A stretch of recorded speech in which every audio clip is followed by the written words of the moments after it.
So, when you think of ancient Mexico, you probably picture these massive pyramids, right?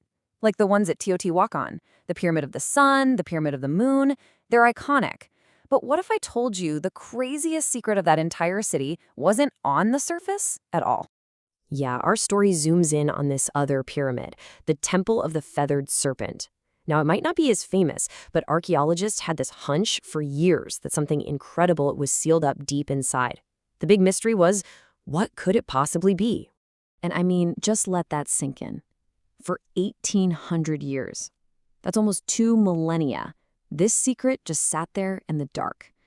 Empires rose, empires fell, and all the while, this thing was left behind by a culture that was long, long gone, totally untouched.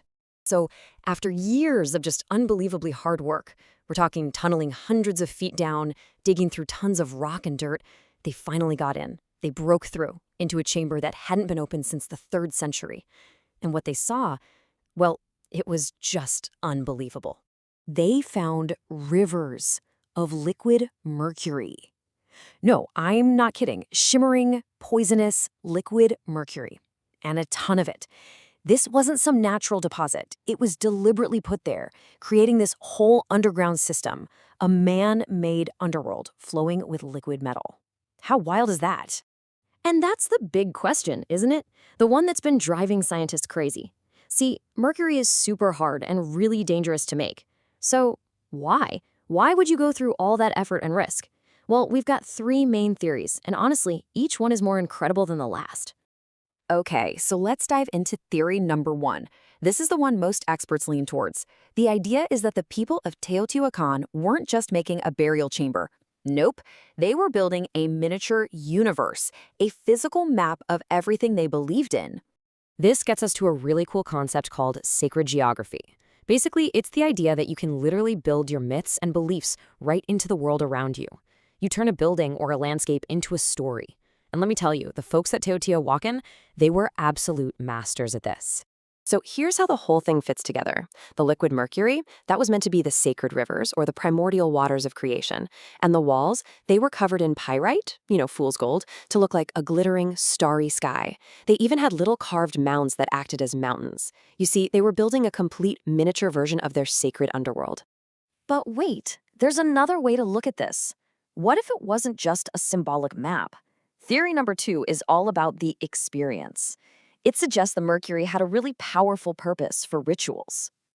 I love how one researcher put it, a liquid mirror between worlds. Just think about that. In those pitch-black tunnels, the mercury would be a perfect mirror, a shimmering surface that could feel like a portal, a gateway between our world and the world of the gods. Okay, try to picture this. You're a priest, you walk into this sacred space with just a torch. The flame flickers, and that light bounces off the liquid mercury everywhere. It would create this crazy, shimmering, moving glow. The whole place would feel alive. It would be totally disorienting and supernatural, which is exactly the vibe you want if you're trying to talk to the gods. All right, but then there's theory 3, and this one is a bit more radical.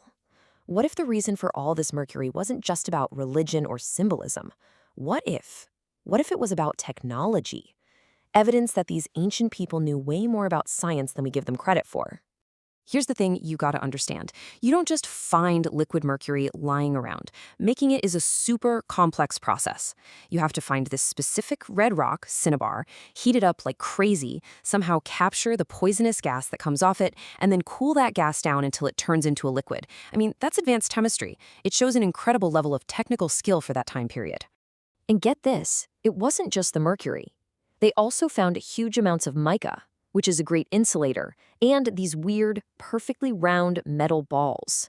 When you put all that together, the mercury, the mica, the spheres, some people start to wonder if this was some kind of ancient machine we just don't understand, maybe even for generating energy. It's a wild thought. So, what are we supposed to make of all this? We've got these 3 amazing theories. It's a map of the universe, it's a portal for rituals, or it's some kind of ancient tech. But you know what? Maybe they don't cancel each other out. Because when you step back and look at all 3 ideas, they all point to the same thing. It doesn't really matter which one is right. The big takeaway is that the people of Teotihuacán were way, way more advanced than we ever thought. Whether it was for their gods or for science, building these rivers of Mercury was just an incredible achievement, full of meaning and skill. Really, the key thing to remember is that for these people, there wasn't a hard line between science and art and religion. It was all connected. This whole underworld project was the ultimate expression of that. It was a combination of their deepest beliefs and their absolute best technology, all rolled into one profound statement. And that just leaves you wondering, right? If something as wild as a river of liquid mercury could stay hidden for nearly 2,000 years under a pyramid everyone already knew about, well, what else is out there? What other mind-blowing secrets are still just waiting under the ground to be discovered and completely change what we think we know about the past?